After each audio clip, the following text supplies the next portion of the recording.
And let me bring up an appropriations bill, because this week you had to pull the transportation and housing bill because you couldn't get enough Republicans to vote for it, to support it. Afterwards, the House Appropriations Chairman, Harold Rogers, said this, put it up on the screen: "I believe that the House has made its choice. Sequestration and its unrealistic and ill-conceived discretionary cuts must be brought to an end." Question: are you willing, when you get this from the Chairman of House Appropriations, a conservative Republican, are you willing to give? Are you willing to compromise on the $109 billion in automatic sequestration cuts starting in October? Here's the problem.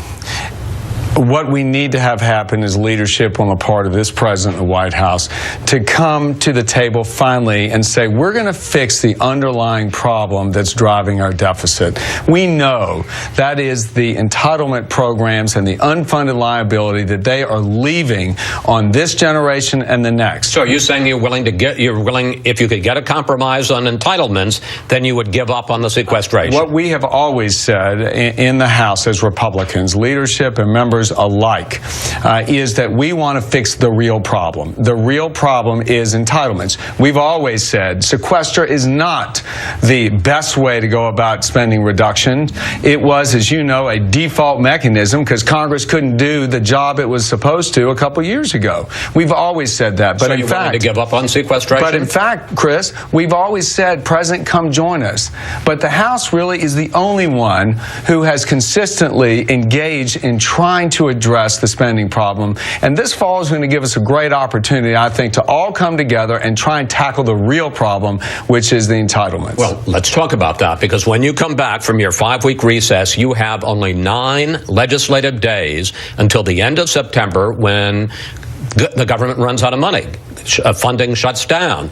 First of all, do you support a short-term extension, a continuing resolution to give you more time to work out a deal? And what's the basis for a real deal to fund the government and to raise the debt limit?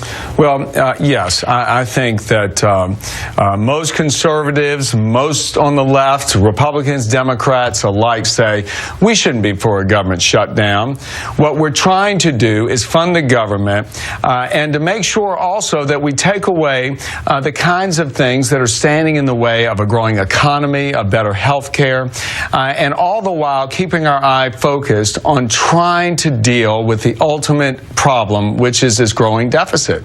And that means when we get to the issue of the debt ceiling, it's not some sort of fictional process or just a process that we go through. What raising the debt limit means, it's increasing your credit limit. And for too long now, Washington has disregarded the fact that what that does is it burdens our kids and theirs. And we actually are digging the hole deeper for the next generation.